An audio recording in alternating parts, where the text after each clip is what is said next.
नमस्कार प्यारे छात्रों, मैं आप तमाम बिहार बोर्ड के शेर और शेरनियों को स्वागत करता हूं आपके अपने channel easy target ranker classes में। और आज मैं आपके बीच 12th क्लास इंग्लिश बुक के पोएट्री सेक्शन से 5वें लेसन का, जिसका नाम है एन इपिटाफ, कि बहुत ही मोस्ट इंपोर्टेंट ऑब्जेक्टिव क्वेश्चन लेकर आया हूं जो आपके बोर्ड एग्जाम में पूछे जाएंगे और पूछे गए हैं।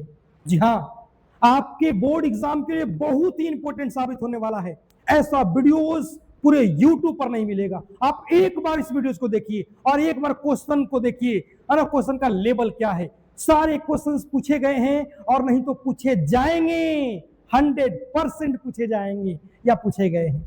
तो आइए शुरू करते हैं आपके वीडियोस को। आपके आने वाले एग्जाम के लिए ये जो वीडियोस है रामबाण साबित होने वाला है, तो इस वीडियो को शुरू से अंत तक देखेंगे। तो चलिए शुरू करते हैं एन इपिटाफ को। एन इपिटाफ का बहुत ही मोस्ट इंपोर्टेंट क्लास ये होने वाला है। पहला क्वेश्चन आपके सामने है कि Walter de la Mare was born in. अब बताएंगे वाल्टर डेलामियर का जन्म कब हुआ था। पहला क्वेश्चन आपके लिए है ना, वाल्टर डेलामियर। सबसे आसान क्वेश्चन है, पहला क्वेश्चन आपके लिए। चलो पहला क्वेश्चन दू आपके लिए कि नहीं दू, बताओ जल्दी। पहला क्वेश्चन का जवाब आप दो, पहला क्वेश्चन का जवाब दो, ठीक है। पहला क्वेश्चन का जवाब दीजिए। देखिए कहां तो भाग गया, ठीक है, बताइए वाल्टर डेलामियर का जन्म कब हुआ था, ये बताइए। वाल्टर डेलामियर का जन्म कब हुआ था? हाँ जी, वाल्टर डेलामियर जो है एन इपिटाफ के क्या है, एन इपिटाफ के क्या है? वाल्टर डेलामियर एन इपिटाफ के लेखक है। वाल्टर डेलामियर एन इपिटाफ के क्या है जी? लेखक है, याद रखेंगे। एन इपिटाफ के लेखक कहिए या पोएट कहिए, है ना। एन इपिटाफ का मतलब क्या होता है, ठीक है, ये बताइए आप, कमेंट कीजिए जल्दी से। तो वाल्टर डेलामियर का जन्म हुआ था 1873 में, है ना। क्या हो जाएगा? Option number C is the right answer. क्या हो जाएगा? Option number C is the right answer पहला का। चलिए दूसरे क्वेश्चन की ओर चलते हैं। क्वेश्चन नंबर 2 आपके सामने है ना, जो बहुत ही बोर्ड के दृष्टिकोण से इंपॉर्टेंट है।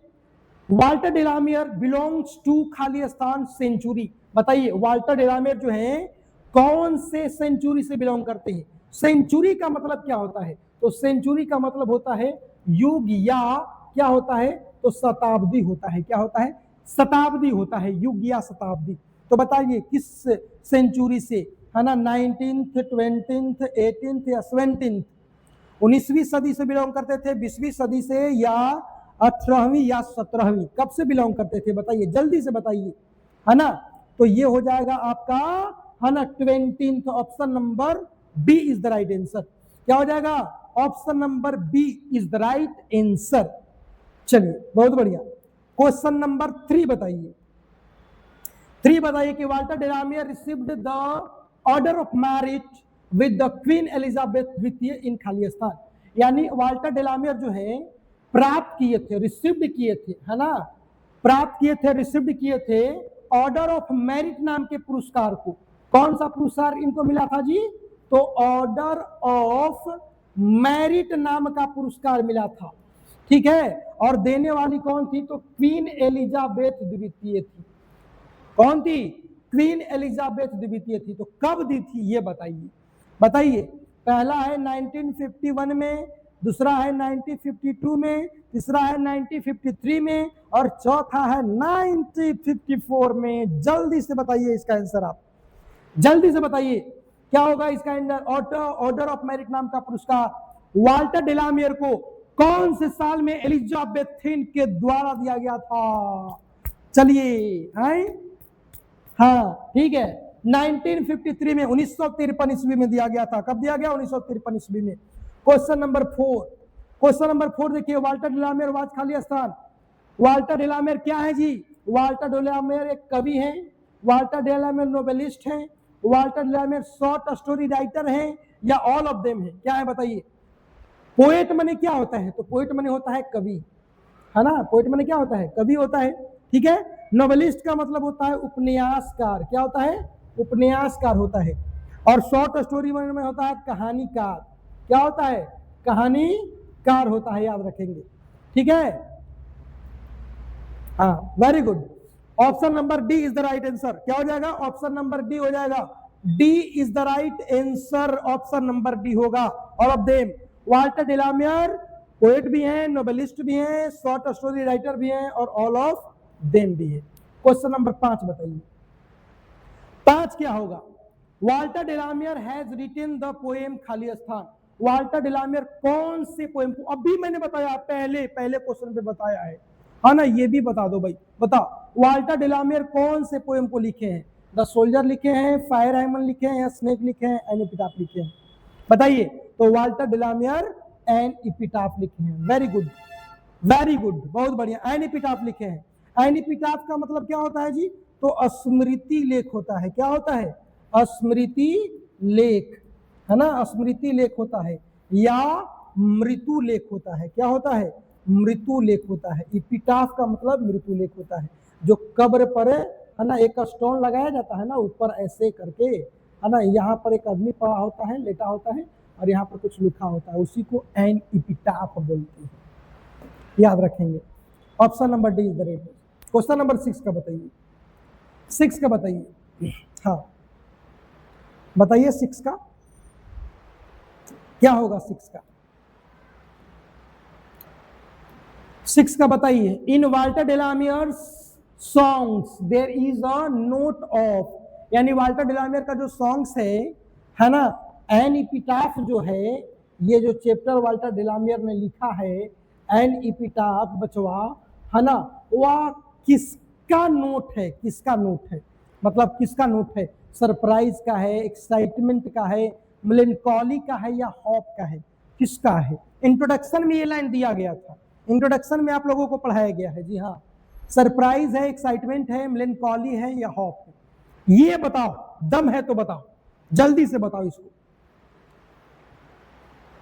हाँ बहुत बढ़िया, ठीक है, मेलनकॉली होगा। मेलनकॉली का मतलब क्या होता है? विषादपूर्ण, विषादपूर्ण होता है। मेलनकॉली माने क्या होता है? विषादपूर्ण, दुखों से भरा हुआ। क्या होता है? दुख से भरा था जी ये कविता ना। वाल्टर डेलामियर दुख से भरे हुए थे, है ना, बेचारी की प्रेमिका मर गई थी, कब्र में समा गई थी। क्वेश्चन नंबर 7 बताइए। The light of a step and hut was sea is taken from. ये जो स्टेंजा दिए गए, स्टेंजा नहीं लाइन कहिए, ये जो लाइन दिए गए हैं वह कौन से पोएम से लिए गए हैं? Light of the step and hut was सी, है ना, प्रकाश की देवी, बहुत ही सुंदर औरत थी। देखिए कैसी औरत थी, बहुत सुंदर, ऐसी, है ना, ऐसी औरत थी भाई। मजाक नहीं उड़ाना, ड्राइंग नहीं आता है मुझे बनाने। ये है औरत, ये थी, कितना खूबसूरत है ना, कितना खूबसूरत है ये औरत थी, बताइए, है ना। Light of a step and hut was सी, यही थी। ये लाइन किस चैप्टर से लिया गया है? फायर हाइमन से लिया गया, द सोल्जर से, या स्नेक से, एन एपिटाफ से? किससे लिया गया? एन एपिटाफ से लिया गया। Option number D is the right answer. क्या हो जाएगा? Option number D is the right answer. चलिए 8 बताइए, क्वेश्चन नंबर 8 बताइए। When I crumble who will remember is taken from. When I crumble, जब मैं मर जाऊंगा तो हु विल रिमेंबर, कौन याद करेगा?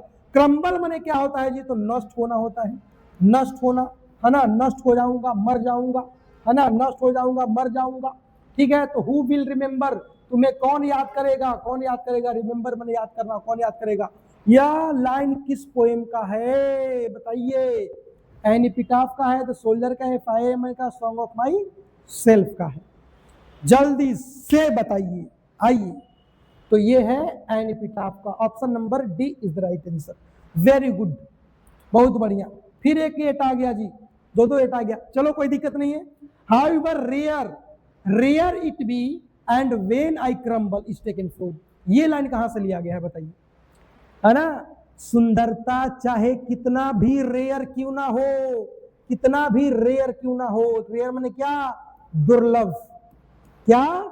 दुर्लभ। सुंदरता चाहे कितना भी दुर्लभ क्यों ना हो, एक दिन नष्ट हो जाता है, चला जाता है ना, खत्म हो जाता है। इसलिए सुंदरता पर कभी घमंड नहीं करना चाहिए प्यारे बच्चों। अपने नॉलेज पे घमंड करो, प्राउड करो, अपने ज्ञान में लगो, सुंदर होने के फेर में मत रहो। लिपस्टिक और गोबर गोईठा लगाने से कुछ नहीं होगा, समझे? चलिए बताइए कहाँ का है, स्नेक का है, एनिपिटाफ का है, फायर हेमन का है, सॉन्ग ऑफ माइसेल्फ का है, तो क्या होगा? An epitaph is the right answer, है ना? इसमें कहते हैं लेखक कि beauty is vanishes, beauty is passes, however it is rare too rare. सुंदरता चाहे कितना भी दुर्लभ से दुर्लभ, कितना भी विश्व सुंदर तुम क्यों ना हो और सुंदरी क्यों ना हो, लेकिन एक न एक दिन सुंदरता नष्ट हो जाएगा, खत्म हो जाएगा। हाउएवर है ना, रेयर रेयर तो हो गया, अभी बताए ना, अभी जस्ट बताए हैं। 9, इसका आंसर क्या होगा? इसका आंसर हो जाएगा एनिपिटाफ, ये हो जाएगा 9। चलिए क्वेश्चन नंबर 10 बताइए। In which poem does the poet expresses his sad feeling for a beautiful lady? किस कविता में कवि जो है एक सुंदर औरत के लिए, एक सुंदर खूबसूरत महिला के लिए, है ना, एक सुंदर खूबसूरत महिला के लिए जी, किस, है ना, चैप्टर में, किस चैप्टर में एक सुंदर महिला के लिए, एक खूबसूरत महिला के लिए लेखक अपने दुख को बताते हैं, है ना, अपने प्रेमिका के बारे में, है ना, रोते हैं, जाके उसके विलाप करते हैं उसके ओथी पर, है ना, कब्र पर, है ना, कि क्यों चली गई भाई, कितना सुंदर थी, कितना घमंड था तुमको, है ना, सुंदर थी तो कितना घमंड था, है ना, कितना ये सुंदरता किसी काम का न है, बबुआ किसी काम का न है। इसलिए बबुआ और बबुनी कभी भी अपने सुंदरता पर घमंड नहीं करना, है ना। बताइए बताइए कौन से चैप्टर में कवि अपने, है ना, ब्यूटीफुल लेडी के लिए, सुंदर औरत के लिए, है ना, पूरा एकदम शोक प्रकट कर रहे हैं? स्नेक में कर रहे हैं, माई सेल्फ में कर रहे हैं, फायर हेमन में, या एनिपिटाफ में? हाँ ठीक है, एनिपिटाफ में कर रहे हैं, ठीक है, किस में कर रहे हैं? An epitaph is the right answer, ठीक है। क्वेश्चन नंबर 11 में बताइए, who has compose the poem an epitaph? फिर वही आ गया, एनिपिटाफ के लेखक कौन है? जॉन डन है? नहीं, है ना, W.H. ऑर्डन है? नहीं है, जॉन किट्स नहीं है, वाल्टर डेलामेयर है, वाल्टर डेलामेयर। एनिपिटाफ के पोएट कौन है? Walter de la Mare is the right answer. यानी आइए 12, question number 12, Walter de la Mare was honoured with the Khalistan in 1953। Same question आ गया, पूछा हुआ क्वेश्चन है सारे के सारे यार, पूछेगा एग्जाम में। जितना ज्यादा हो सके इस वीडियो को शेयर कीजिए, बहुत ज्यादा शेयर कीजिए, फैला दीजिए, और जिस टॉपिक पे वीडियो चाहिए कमेंट कीजिए एकदम फ्री होकर। Walter de la Mare was honoured with the Khalistan in 1953, 1953 ईस्वी में, है ना, वाल्टर डेलामेयर को किस चीज से सम्मानित किया गया भाई? भारत रत्न से सम्मानित किया गया, साहित्य अकादमी से, या साहित्य परिषद से, या साहित्य अकादमी से, या ऑर्डर ऑफ मेरिट नाम के पुरस्कार से? तो ऑर्डर ऑफ मेरिट नाम के पुरस्कार से सम्मानित किया गया था। किससे? ऑर्डर ऑफ मेरिट नाम के। क्वेश्चन नंबर 13 आपके सामने, Walter de la Mare makes us aware of the Khalistan. बताइए, वाल्टर डेलामेयर अस, हम लोगों में जागरूक करते हैं, हम लोगों को अवेयर करते हैं किससे? In human condition of modern life, poverty, dreams या लव? किससे? तो in human condition of modern life Walter de la Mare हम लोगों को समझाते हैं कि आधुनिक व्यक्ति के अमानवीय जो स्थिति है ना, इन ह्यूमन माने अमानवीय, कंडीशन माने स्थिति, मॉडर्न माने आधुनिक, और लाइफ में जीवन, आधुनिक जीवन के अमानवीय स्थिति से हम लोगों को रूबरू कराते हैं, जागरूक करते हैं कि जागो, अगर आज सुंदरता के पीछे और ताकत के पीछे भाग गया ना, तो जिस दिन सुंदरता और ताकत चली जाएगी उस दिन आपको कोई पूछने वाला नहीं है, कोई नहीं पूछेगा। इसलिए नॉलेज पर ध्यान दो। पावर कहां से आएगा? तो ज्ञान से आता है, नॉलेज से आता है, पैसा से आता है ना। और गरीब का हथियार एजुकेशन है, इस पर भी ध्यान दें। गरीब का हथियार क्या है? Education. And when I crumble who will remember who is I in the line? बताइए, एंड व्हेन आई क्रम्बल, जब मैं मर जाऊंगा तो कौन याद करेगा? मैं आई जो वर्ड है वो कौना है, कौना बाबू है भाई, कौना बाबू है ना। बताइए, पोएट है कि लेडी है कि चाइल्ड है कि मदर है? कौन है? पोएट है। हाँ ठीक है, बहुत बढ़िया, पोएट, पोएट। क्वेश्चन नंबर 15, शायद ये लास्ट होगा जी। Who wrote a number of children poems? यानी किन्हें चिल्ड्रेन कवि के रूप में जाने जाते हैं, बच्चों के लिए सबसे ज्यादा कौन से लेखक जो है लिखे हैं, है ना, पोएम्स को? T.S. Eliot लिखे हैं कि W. Yeats लिखे हैं, D.L. Lawrence या वाल्टर डेलामेयर? कौन लिखे हैं बच्चों के लिए सबसे ज्यादा कविता? इन्हें चिल्ड्रन कवि भी कहा जाता है। हाँ याद रखेंगे, ये भी बात पूछेगा कहानी ऑब्जेक्टिव में कि चिल्ड्रंस पोएट कौन है, चिल्ड्रन पोएट कौन है, कमेंट कीजिएगा आप लोग, चिल्ड्रंस पोएट कौन है, कमेंट कीजिए, चिल्ड्रंस पोएट कौन है। तो Walter de la Mare is the right answer. क्या हो जाएगा? Option number D, option number D is the right answer. ठीक है, ऑप्शन नंबर डी हो जाएगा। चलिए क्वेश्चन हो गया 15 खत्म। ये बहुत छोटा चैप्टर था, इससे 15 ही क्वेश्चन बन पाया था, है ना। और भी इससे पहले 4 लेसन्स का पोएम का वीडियोस जो है अपलोड कर दिए गए हैं, तो सारे वीडियोस को देखिए।